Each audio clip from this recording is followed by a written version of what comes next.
Hi friends, welcome back to our channel XYZ brain. So మనం AP intermediate secondary సంబంధించి supplementary పరీక్ష ఫలితాలు విడుదలయ్యాయి.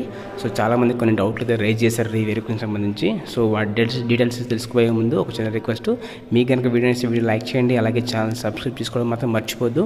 ఇక లేట్ చేయకుండా టాపిక్లోకి వెళ్తే కనుక సో మనకేంటంటే నిన్న ఇంటర్మీడియట్ సెకండరీ సంబంధించి సప్లిమెంటరీ పరీక్ష ఫలితాలు విడుదలయ్యాయి. అందులో భాగంగా 59% అయితే ఉత్తీర్ణత నమోదైంది.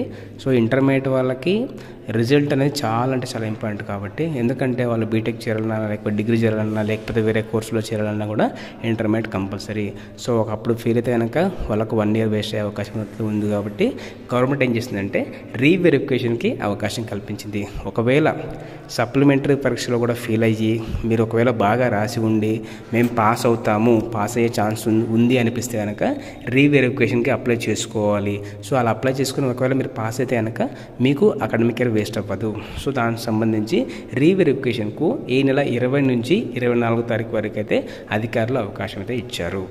ఈ నెల 20 తారీఖు నుంచి 24 తారీఖు వరకు అయితే మీకు అవకాశం కల్పించారు. సో మనకేంటంటే ఈ రీవెరిఫికేషన్లో అందరూ పాస్ అవుతారా అంటే, నిజంగా బాగా రాసి ఉంటే, మీరు నిజంగా బాగా రాసి ఉండి అన్ని అటెంప్ట్ చేసిన వాళ్ళైతే తప్పకుండా పాస్ అవుతారు. ఆ విషయాన్ని గమనించండి.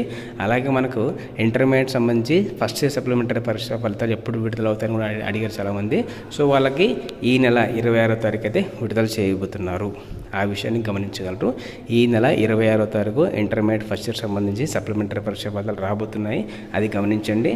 అలాగే మనకు ఒకవేళ సెకండ్ ఇయర్ సప్లిమెంటరీ పరీక్షలో కూడా ఫెయిల్ అయ్యి మీరు ఒకవేళ బాగా రాసాము, మేము పాస్ అవుతాము అని నమ్మకం ఉన్న వాళ్ళైతే రీవెరిఫికేషన్కి అప్లై చేసుకోండి. అది ఎప్పటి నుంచి అంటే ఈ నెల 20 నుంచి 24 తారీఖు వరకు అయితే అధికారులు అవకాశం కల్పించారు.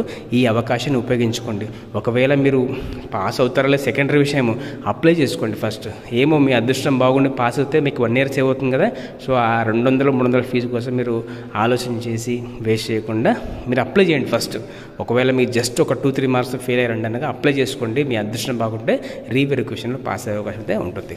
Okay, that's all for today friends. ఇంకా ఏమైనా అప్డేట్ ఉంటే కనుక తప్పకుండా అయితే మన ఛానల్లో అప్డేట్ చేస్తాను. And thank you so much for watching video.